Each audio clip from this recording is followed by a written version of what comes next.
Abre tu ventana, Veracruz canta este día, esta bella melodía para que la escuches tú. Brilla de alegría ese sol que nos cobija en las playas y montañas, en la bamba y el danzón. Veracruz te canta en este día, quiere ser tu luz, tu fantasía. Quiere que camines por sus playas y su luz. Quiere ser también tu Veracruz.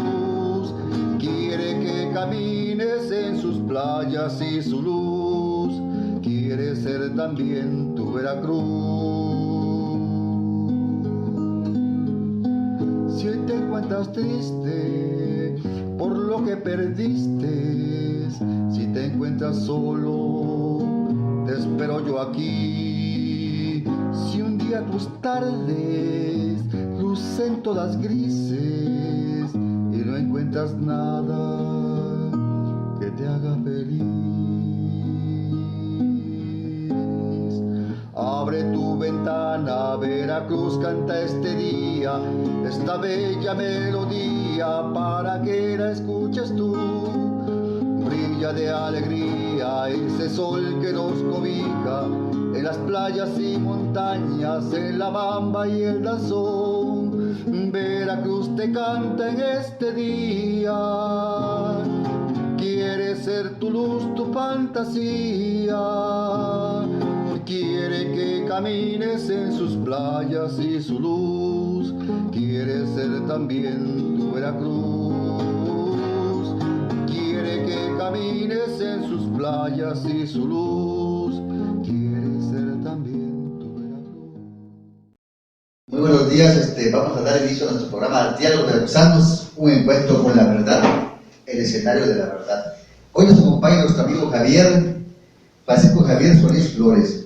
Él es descendiente de un legendario representante también de la asociación Camerone AC. Es una persona bastante querida aquí en la región de Huatusco, persona muy culta, muy educada, y Diálogos Veracruzanos te da la bienvenida, Javier. Gracias, es un honor. Si no te preocupes, estamos aquí con nuestros amigos de Diálogos Veracruzanos, entrando a muchos hogares, muchas casas que nos ven vía Facebook, vía YouTube, y nos da mucho gusto iniciar contigo. Primero que nada te diría, Francisco Javier, ¿quién es Francisco Javier? Bueno, Francisco Javier nací en Huatusco, hijo de una familia muy reconocida entre las familias antiguas de aquí de Huatusco, y enfrente al mercado, hijo de Antonio Solís y Luz del Carmen Flores, la señora Lucha, y nací ahí crecí enfrente al mercado, ¿no? Y me pusieron Javier porque precisamente en los años que yo nací estaba de moda ese cantante, Javier Solís. Y entonces, por tener el apellido Solís, pues me pusieron Javier, y entonces ya vine a ser Javier Solís. Fíjese, Javier, que yo tuve el privilegio de platicar con usted en estos cafés tan hermosos que hay en Huatusco, llenos de tradición, de colorido, de cultura. Y me tocó escucharlo a usted narrar historias sobre la cuestión de la batalla de Camarón y la cuestión de muchos generales franceses de aquí. Dígame usted, ¿qué hace la Fundación Camerón? Es una asociación francesa, ¿verdad? Bueno, es una asociación que nació el 25 de mayo de 1963 a raíz de dos coroneles que quisieron preservar y conservar la historia de la intervención francesa. Y la asociación mayormente se dedica a eso, a preservar y conservar el deber de memoria. Y estamos, los integrantes son mexicanos y franceses. No solamente son franceses, son mexicanos y franceses que se dedican a eso. Nació en Camarón de Tejeda, y desde el 63 está operando. Empezaron como cualquier asociación, empiezan pocos y pocos y pocos y se van uniendo más y después hay muchos más miembros en la asociación. ¿Qué actividades desarrolla la Asociación Civil Cameroni aquí en la región de Huatusco? Ok, la Asociación Camerón se dedica a... Aquí tengo los pasos a los cuales se dedica la asociación. Es a ver, un momento. Aquí están.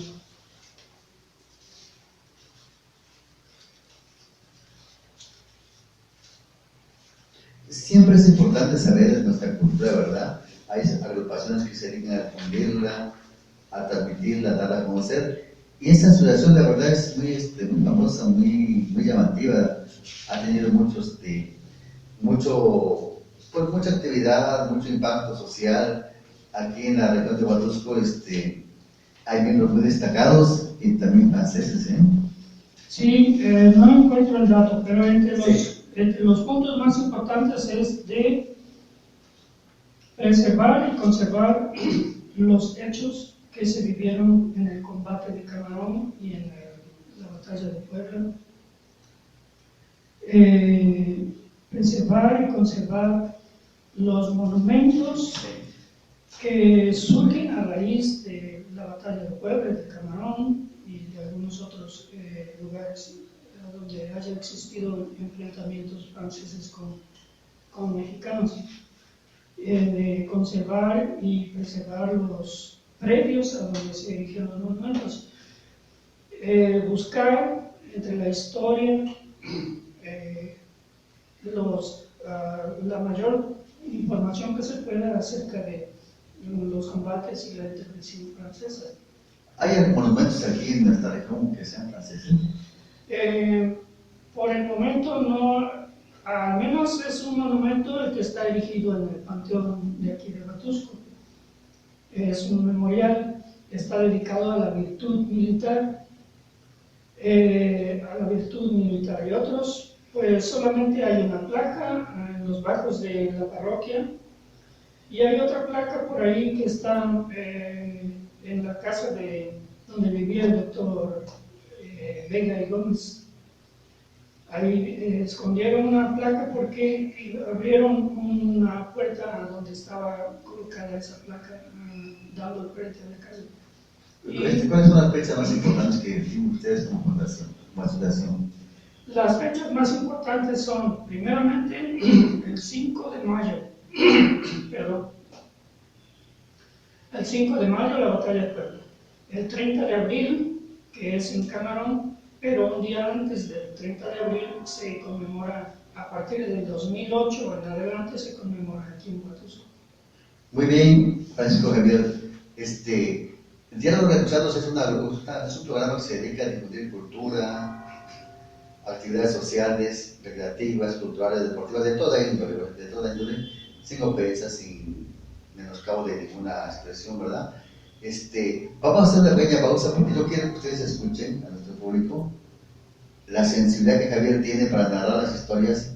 Ahorita más adelante, después de la pausa, te voy a pedir que nos narres la batalla de Camarón y que nos platiques sobre Juan Marrero. Entonces vamos a una pausa y por favor escuchen con atención. Yo sé que van a ser muy enriquecidos con esta historia. Vamos a la pausa. Es un honor para mí el haber sido invitado a esta conferencia en esta mañana. Saludos. La batalla de Camarón, para empezar, no fue batalla, fue un combate. El combate de Camarón sucedió en 1863, el 30 de abril.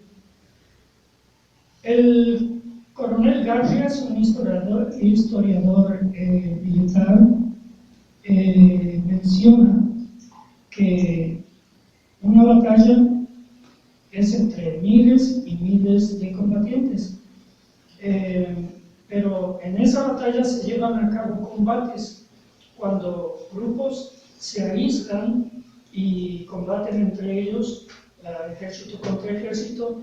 Cada aislamiento o cada grupo se llama combate. En una batalla hay varios combates. En este caso, en Camarón sucedió un combate y a raíz de eso se le llama combate de Camarón. Muchos tienen la idea de que fue una batalla. En fin, no vamos a encallar en eso, pero en el año 1862 había una deuda que tenía México contra varios países, no sé cuántos, pero al menos con 3 países tenía una deuda: con España, con Inglaterra y con Francia. Y con ellos, en 1862, el presidente Benito Juárez mandó un edicto a todos sus acreedores, en el cual les decía que suspendía la deuda, que había una guerra interna aquí en México y no se podía poner a cargo de seguir sufragando ese adeudo. Entonces, entre esos países a los cuales tenía adeudo, España, Inglaterra y Francia fueron los que se interesaron más en ver qué era lo que sucedía con esa deuda. Entre ellos se pusieron de acuerdo allá en Europa y mandaron 3 barcos, uno por cada país, y llegaron esos barcos a Veracruz en 1862. Como estuviera la peste amarilla en el puerto, empezaron a morir algunos de ellos porque se infectaron, y entonces había una mortandad ahí en el puerto. Y bueno, pues llegó una invitación de parte de México para que avanzaran cuando menos hasta La Soledad, el lugar que se llamaba La Soledad, hasta la fecha se llama Soledad. Un mes o 2 después llega el secretario de Relaciones Exteriores en aquel entonces, tomó la iniciativa de venir a hablar con estos 3 representantes y llegó a La Soledad para platicar con ellos.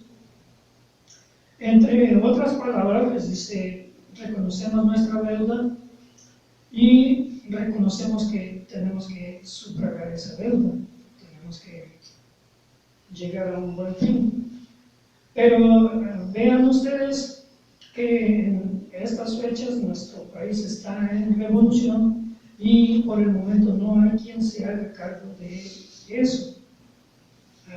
Entonces, les comunicamos que sí vamos a seguir abonando, que sí tenemos la intención de sufragar ese adeudo, pero por el momento no se puede. Entonces, pues si ustedes nos esperan, reanudaremos nuestros pagos, nuestros abonos, en cuanto esto llegue a un acuerdo, que el país ya esté en paz y haya una persona que realmente se encargue de aquello.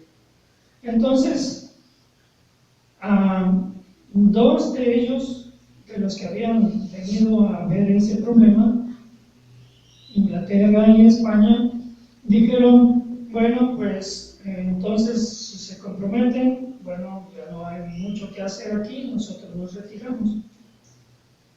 No así con los franceses, porque Napoleón III, desde algún tiempo ya atrás, quería invadir a México, quería hacer una monarquía aquí en este país. Pero fue, como quien dice, un detonante o un pretexto para invadir México. Y entonces los franceses no se fueron. Aún más, mandaron a pedir refuerzos. Y esperaron refuerzos. Cuando llegaron los refuerzos, llegó un batallón grandísimo y llegaron municiones y llegó dinero para pagarle a los combatientes. Entonces, a partir de ahí empezaron a caminar hacia Puebla, y el 5 de mayo, bueno, llegaron antes hasta Aculcingo, y de Aculcingo se pusieron de acuerdo para ir a Puebla. Entonces, el 5 de mayo sucedió la batalla de Puebla. Ahí sí fue una batalla en Puebla. Entonces, a partir de Puebla empezaron a avanzar, o a partir de Puebla que les ganaron esa batalla, salieron dispersos para varias zonas o para varios lugares. Entre ellos fue arriba de Orizaba, Nogales, y llegaron también a Orizaba, y llegaron hasta Chocamán, Monteblanco, e incluso hasta Coscomatepec, a donde hay vestigios de que ellos llegaron por ahí. Más adelante, más después, llegaron aquí a Huatusco, pero por otro lado. Entonces, algunos se apostaron en el Chiquihuite, lo que hoy es Atoyac, y ahí estaban apostados cuando les llega la orden. Eso fue ya en marzo, en abril. En abril del año siguiente, casi para llegar al primer aniversario de la batalla de Camarón, el 29 de abril les llega una notificación a los que estaban apostados en Atoyac, que debían de resguardar el tramo entre Atoyac y La Soledad, porque había llegado ya el armamento que habían estado esperando, y había que resguardar todo ese corredor, por decirlo así, el corredor entre Atoyac y Soledad, para que no fuera impedido el que ellos avanzaran hasta Puebla, y la idea era de tomar México, y tomando la capital, pues prácticamente estaba tomando el país. Entonces, el 29 de abril, a las 11 de la noche, se estaban reuniendo, se estaban poniendo en un pelotón, estaban acordando en un pelotón para que avanzaran precisamente en la noche, porque durante el día hacía demasiado calor y no iban a poder, iba a ser un poco más cómoda la travesía a esas horas de la noche. Empezaron desde las 12 de la noche del 29 de abril a avanzar. En la madrugada les iba a dar ya el 30 de abril. Entonces, desde Atoyac iban a partir hasta Soledad de Doblado, y de regreso. Esa era la encomienda, pero caminando toda la madrugada, toda la noche, llegaron como a las 5:20, más o menos 5:30, pasaron por ese lugar. Es un lugar que era una hacienda abandonada, derruida, porque habían abandonado los dueños. Como estaba un poco aislada, era presa de salteadores, de ladrones, y entonces decidieron abandonarla porque no era posible habitar ellos solos ahí. Entonces, de un tiempo ya había estado abandonada. Cuando este pelotón pasó, eran 65 legionarios, eran 3 oficiales, y el resto eran algunos oficiales de banda de guerra y algunos otros soldados rasos. que comandaba ese pelotón era el capitán Danjou. El segundo a cargo era el subteniente Villain, y el tercer comandante, el tercero en rango, o el tercero a cargo, iba a ser el subteniente Clément Morel. Entonces, esos 65 legionarios marcharon, llegaron ahí, a esa hacienda, dieron un rondín, vieron que no había nada de qué cuidarse, y avanzaron 2 leguas más, según el relato, 2 leguas más hasta un lugar que se llama Lo Verde. Llegaron como a las 7:10 de la mañana, y el capitán Danjou ordenó que se pusieran a desayunar. Empezaron a hacer el fuego, pusieron el agua, etcétera, etcétera. Cuando uno de los legionarios vino, de los que andaban de rondín por ahí, resguardando, vigilando alrededor, le avisa a Danjou, le avisa que habían avistado a unos mexicanos por ahí. Mientras le estaban mandando ese mensaje, o mientras le estaba contando ese mensaje, se oyó un disparo a lo lejos. Cuando se oyó el disparo, inmediatamente legionario que estaba dando el parte cayó. Le habían disparado desde lejos. Entonces, en el salto ese de emoción de todos, y en ese mismo momento, por ser la emergencia, el capitán Danjou grita: ¡a las armas! Y entonces, pues todos dejaron todo lo que estaban haciendo y se pusieron a atender a las órdenes del capitán Danjou. Entonces se abrieron el cuadro, mientras, o sea, ya habían tirado el agua, ya habían dejado todo, y se armaron, se pusieron atentos a la orden, y entonces ahí mismo se abrieron el cuadro. Unos tiraban al norte, otros al sur, otros al este, otros al oeste, pero de donde ellos venían, viendo que habían sido seguidos por la caballería y un pelotón de mexicanos, una multitud de mexicanos que venían atrás de los oficiales, se estaban agrupando allá atrás para hacer la primera carga. Entonces estos, a la orden del capitán Danjou, estuvieron esperando la orden para atacar. Entonces Danjou les dice: cuando yo diga, disparen. Y empieza la carga de los mexicanos. Se venían avanzando con la caballería, cuando a cierta distancia segura para los rifles de los franceses, los mexicanos tenían los rifles o las carabinas, que comúnmente se cargan con pólvora, se les echa pólvora, se les pone el fuego y así disparan.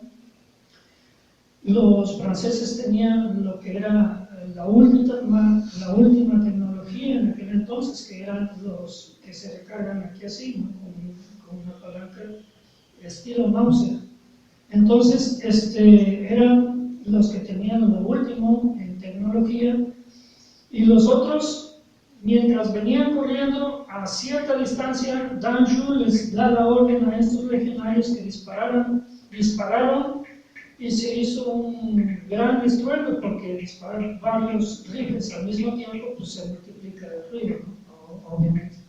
Entonces caen muchos de los mexicanos allá y se dan la retraída, se retraen. Entonces, con ese disparo, se espantaron las mulas que traían estos legionarios. En esas mulas había el agua, había más municiones, había comida y lo que más podrían haber traído. Entonces se espantan las mulas y se van, no se sabe de ellas después. Y estos solamente se quedan con lo que traían de municiones aquí en la carrillera y en los rifles. A lo cual Dan Shu pensó que si venían caballos de nuevo, entonces se les iba a hacer un poco más complicado combatir en medio de la maleza, en la caguada, como se le dice, y Dan Shu les da la orden de que se resguardaran en la caguadera o en la maleza, y se le ocurrió que sería bueno resguardarse en aquella hacienda que habían pasado hacía en la mañana, unas leguas anteriores, y empezaron a avanzar hacia allá. Entonces se les hacía más difícil combatir a los mexicanos, y en la segunda carga que tuvieron los mexicanos, asimismo les pasó que venían a todo galope disparando, y estos, esperando a la distancia requerida, les dispararon de nuevo y hubo otra caída de mexicanos. Entonces se retrajeron de nuevo, así en la segunda carga, mientras estos avanzaban hasta llegar de regreso a la hacienda La Trinidad, que hoy es Camarón de Tejeda. Camarón de Tejeda, sí, Camarón de Tejeda se llama. Entonces, ahí llegaron y se resguardaron, y nosotros sabemos que el sitio es un lugar sitiado, es un lugar ganado. O sea, si ellos se resguardaron ahí en la hacienda,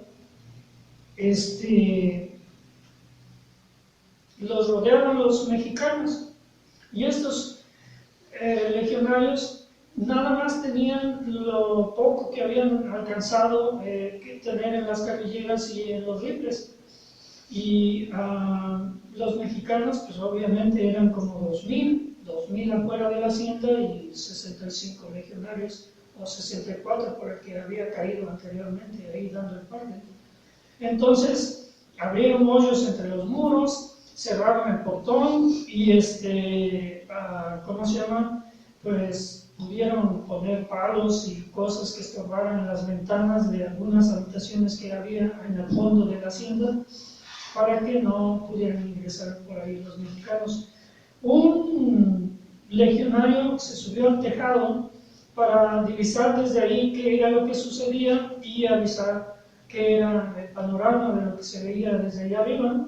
Entonces, ese legionario era pues un punto clave ahí en ese combate. Y lo que se exalta aquí también en esta hazaña es de que, siendo 65 legionarios, pues la traían perdida contra 2000 mexicanos allá afuera. Pero también, si nos vamos del otro lado, 2000 mexicanos, pero no todos estaban armados, o sea, no estaban armados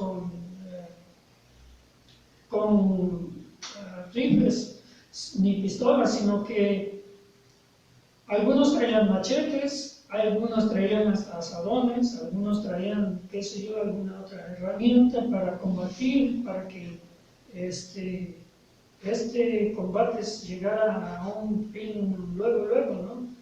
Entonces, si nos ponemos de un lado, unos la traen perdida por ser pocos, se les van a acabar las balas y ahí van a sucumbir. Bueno, pero también por el otro lado, los otros se enfrentan a estos con machetes y con asadones, pues la traen perdida contra un rifle y contra un soldado bien entrenado, así que pues la carga está igual, o sea, el combate está igualado, está, ¿cómo se llama? Pues bien balanceado, ¿no? O sea, los dos la traen de perder, pero a unos no les van a quitar su tierra, aún con machete o con asadón, no le van a quitar su tierra. Con su vida va a pagar. Ese es su valor. Y del otro lado, la traen perdida, pero el capitán Danjou les hace prometer que por nada se van a rendir. Van a llegar hasta el extremo a dar su vida por una causa, porque para eso habían llegado a ocupar o a tomar México, y siendo una orden, pues tenían que cumplir la cabalidad, aún con su vida, pues son soldados. La legión extranjera en aquel entonces se conformaba, bueno, se le llama legión extranjera porque está conformada por combatientes de todas partes del mundo, de donde quiera que alguien quiera pertenecer a ese ejército, a la legión, no importa de qué país sea, ahí le dan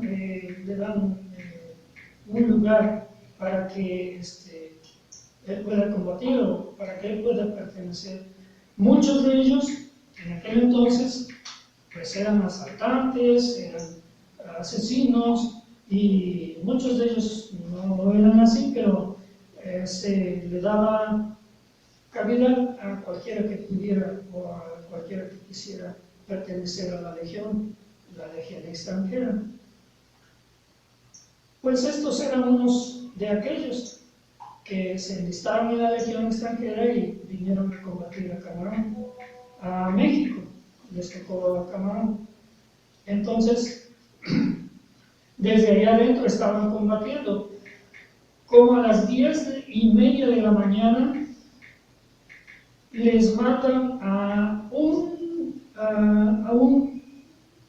soldado mexicano que era descendiente de un francés y sabía hablar francés, que le dice al que estaba allá arriba en el techo, que le dice, bueno, se acercó con una bandera blanca para que viera aquel del techo que venía en son de paz, y le dijo al que estaba en el techo: me dice el coronel Francisco de Paula Milán que se rindan y les perdonaremos la vida. Entonces, el que estaba allá en el techo desciende al patio y le dice al capitán Danjou, le dice que el anuncio que le habían dado.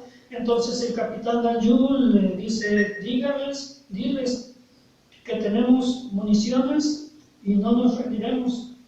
Entonces sube de nuevo y le dice lo que le dijeron, le da el recado, aquel se retira y el combate inmediatamente continúa. Como a las 11 de la mañana cae el primer oficial, que fue Danjou, precisamente el capitán Danjou cae, y lo ponen por ahí a un lado, le ponen una, pues, en señal de misericordia o en señal de ayuda, pues lo arriban por ahí, le ponen una piedra de cabecera para que ahí pasara sus últimos momentos, si es que pudiera subsistir el resto del combate. Entonces siguen combatiendo, pero como se les van acabando a lo largo del día las municiones, pues a cualquier soldado que va cayendo inmediatamente lo esculcan y le sacan las balas para seguir combatiendo, le quitan lo poco que tuviera de municiones. Entonces siguen combatiendo, y como a las 2 de la tarde cae el segundo, el subteniente Villain, cayó el segundo, y viene de nuevo otra vez el anuncio: ríndanse y les perdonaremos la vida. Entonces desciende, y ya el subteniente Model les dice: pues no nos rendiremos hasta dar la vida, ¿no? Porque ya habían prometido los demás legionarios que no se iban a rendir. Entonces, se oyen unos tambores por ahí, como a mediodía, se oyen unos tambores, y estos dicen, wow, vienen los refuerzos. Y a medida que se van acercando los tambores, se oye el sonido más bajo de los tambores, porque el sonido de los tambores mexicanos es bajo, el sonido de los tambores franceses es un poco más gravinito, más agudo. Entonces estos se dan cuenta de que vienen refuerzos. Llegan refuerzos mexicanos y entonces, ahora sí, pues es seguro que los van a consumir ahí, a todos adentro. Tenían la esperanza de que el tiroteo y el humo de los caballos y todo el borlote se alcanzara a oír un poco más hacia allá, a ver si de casualidad el ejército que venía de refuerzo los alcanzaba a oír, o al menos ver el polvo que se levantaba, pero fue negativo, no se dieron cuenta. Entonces, estos siguieron combatiendo. Para las 6 de la tarde ya quedaban nada más 3 de los legionarios activos, muchos heridos, y el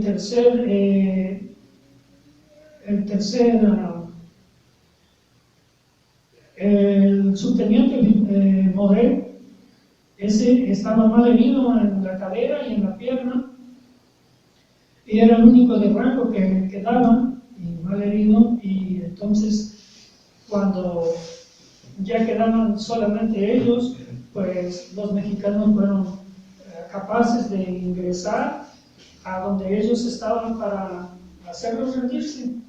Y de hecho, ingresaron los mexicanos, pudieron entrar y encontraron a estos ya sin armas, pues sin municiones y todavía amenazantes con sus bayonetas.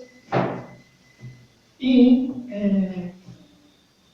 sucede que de nuevo, de parte del coronel Francisco de Paula Vidal, se les da nuevamente la orden: ríndanse y les perdonaremos la vida. Entonces, pues estos, ya habiéndose perdidos, pues se rindieron. Pero un mexicano que la traía, estaba muy, ¿cómo se dijera?, muy enojado contra ellos, porque realmente habían hecho una gran matazón, a tal grado que el coronel Francisco de Paula Milán decía: pero estos no son hombres, son demonios de el gran estrago que habían hecho en el ejército mexicano. Entonces,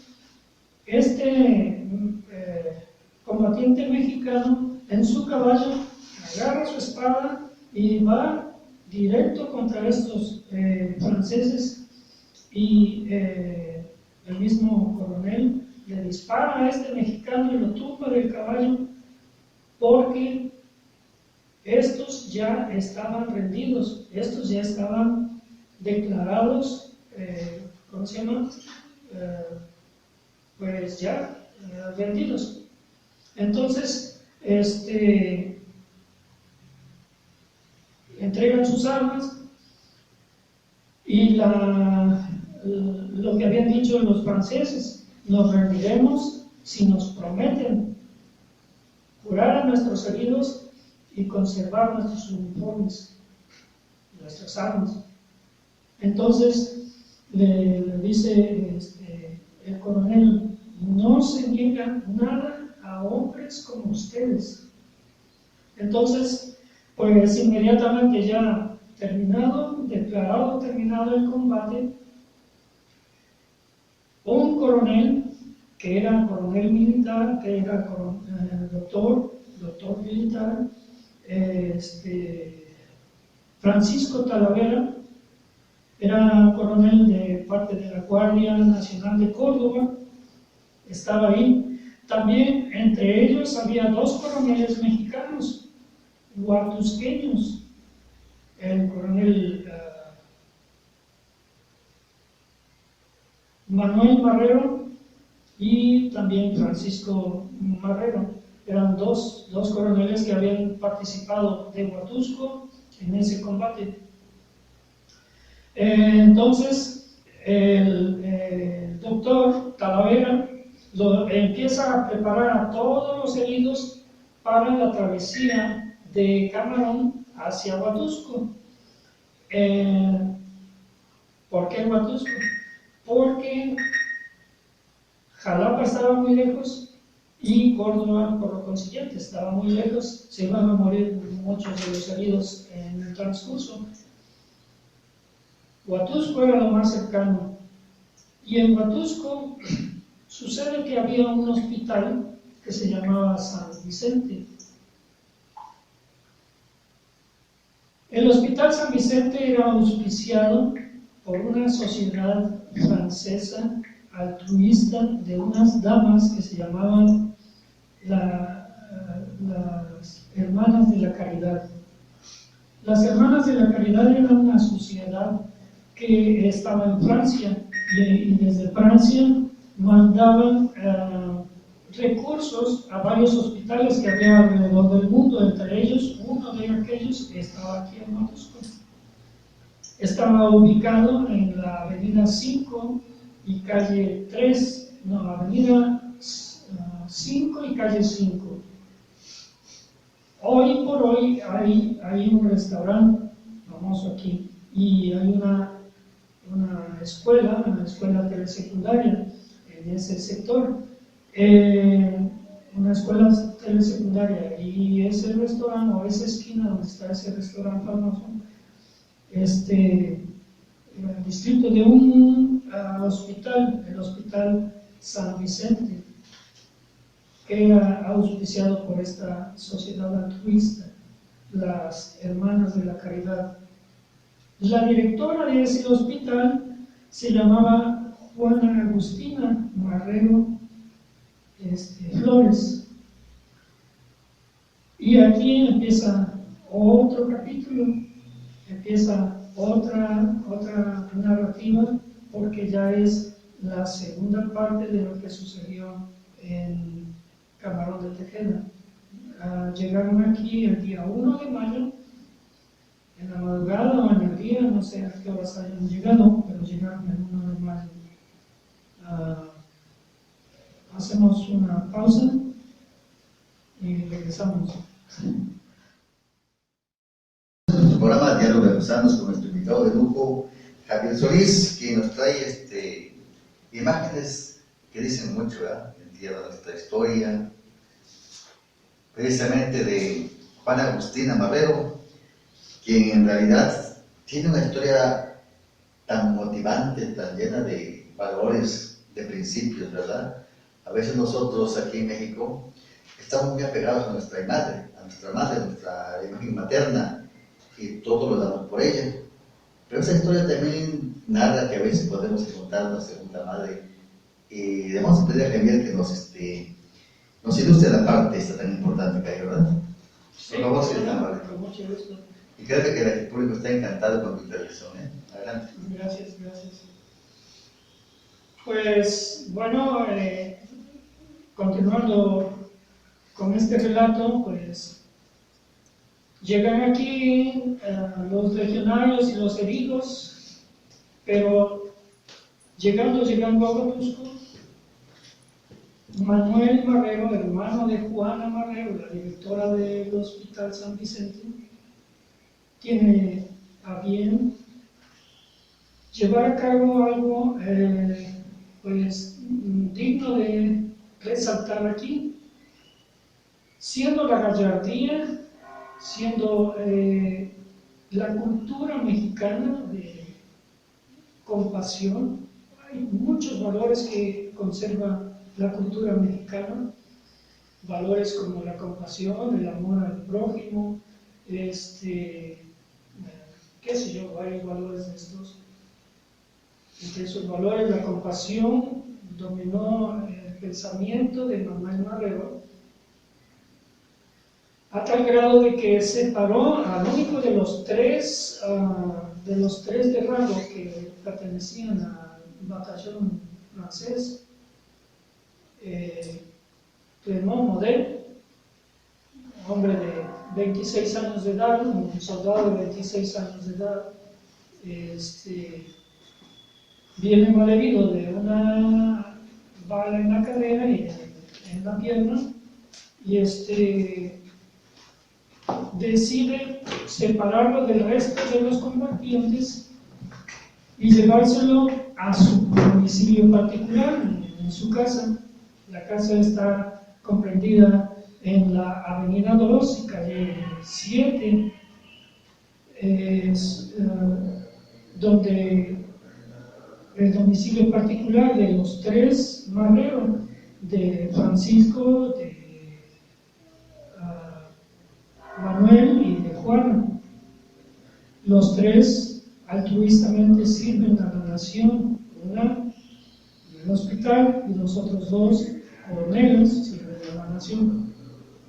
Entonces se llevan especialmente a Clément Model al domicilio particular de Juana Marrero para que ella misma se hiciera cargo de las curaciones de este oficial. Solamente duró 8 días. El día 8 de mayo sucumbió. Pero mientras tanto, mientras estaba con vida, tales fueron las atenciones que tuvo Juana Marrero con él, que escribió una carta a su mamá para despreocuparla o para mandarle los pormenores de lo que sucedía con él. Entre esas cosas le dice, madre mía, no te preocupes por mí, si he de morir en tierras mexicanas, tierra de hombres cabales,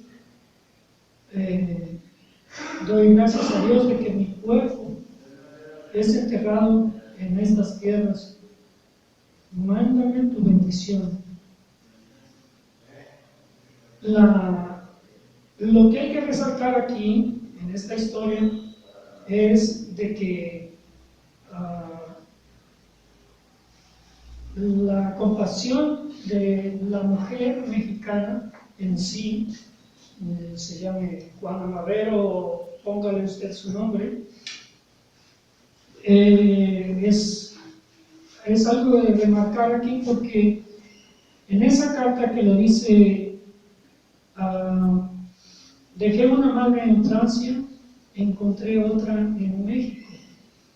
La carta llegó a su destino y pues no sabemos el resto de lo demás que haya pasado con esa carta, pero las palabras, encontré otra en México, o sea, dejé una madre en Francia y encontré otra en México, retumbaron e hicieron vibrar los muros de la legión extranjera. Y allá en Francia, pues, exclamaron, bueno, ¿de qué están hechos los mexicanos?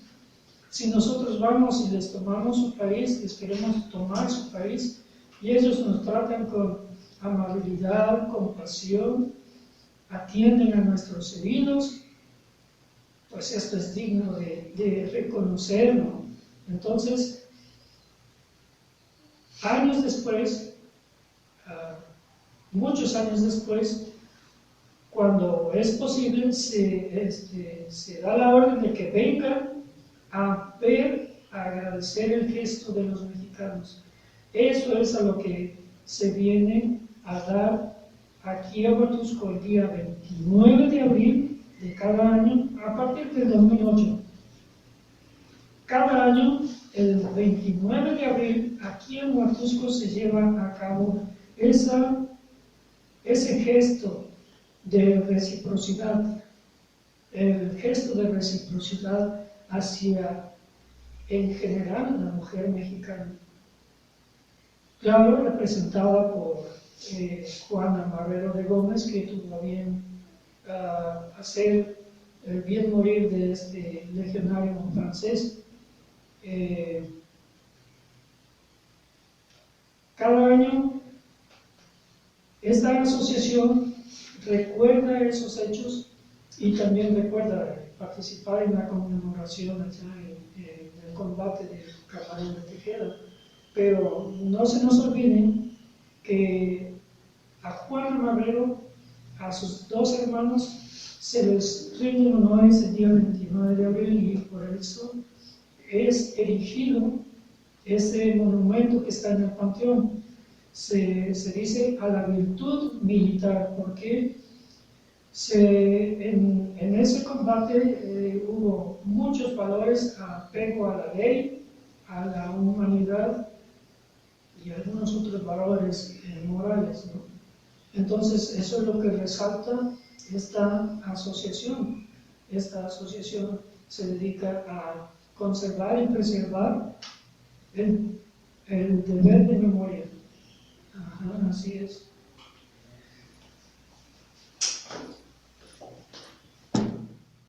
De Diálogo Veracruzanos, la verdad estamos encantados con esta narrativa tan especial, tan sentida, porque a veces hay fechas que nos llegan, nos conmemoran, mas no sabemos el porqué de las cosas. La teología nos dice que busquemos el porqué de las cosas. Javier, la verdad estamos muy encantados con tu narrativa. Diálogo Veracruzanos te abre las puertas cuando gustes participar aquí, sabemos que sigues otras actividades y te vamos a invitar para que en todo lo que tenga que resaltar Huatusco, sus regiones, sus municipios aledaños, pues participes aquí, ¿no? Que no sea la primera ni la última vez, que nos vengas a visitar seguido para que pues invitemos a más representantes que conocen la cultura huatusqueña, la cultura de la región, la historia, que vengan a pasar con nosotros un momento agradable, algo así como el café de los amigos, ¿verdad? Vamos a analizarlo bien, vamos a programarlo, y pues ¿algo más que quieres agregar de nuestros amigos de Diálogo Veracruzanos?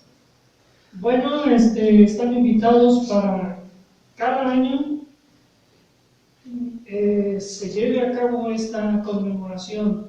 Cada año, el 29 de abril, estamos participando en esta actividad y vienen de México, vienen algunos compañeros de México, mexicanos, pero también vienen de Francia, vienen precisamente aquí a Huatusco a hospedarse y vienen a Camarón el otro día.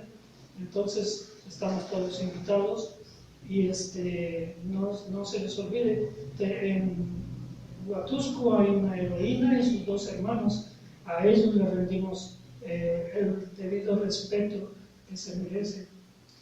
Muy bien, Javier, pues como hacemos una pausa en nuestro programa de Veracruzanos. Le recordamos a usted que tenemos el teléfono 273-117-2409, que transmitimos desde Huatusco, del cual les mandamos un cordial saludo. Huatusco saluda al mundo, decimos siempre, con su mejor café de calidad. Muchas gracias. Gracias. Abre tu ventana, Veracruz canta este día, esta bella melodía para que la escuches tú. Brilla de alegría ese sol que nos cobija en las playas y montañas, en la bamba y el danzón. Veracruz te canta en este día, quiere ser tu luz, tu fantasía. Quiere que camines por sus playas y su luz, quiere ser también tu Veracruz. Quiere que camines en sus playas y su luz.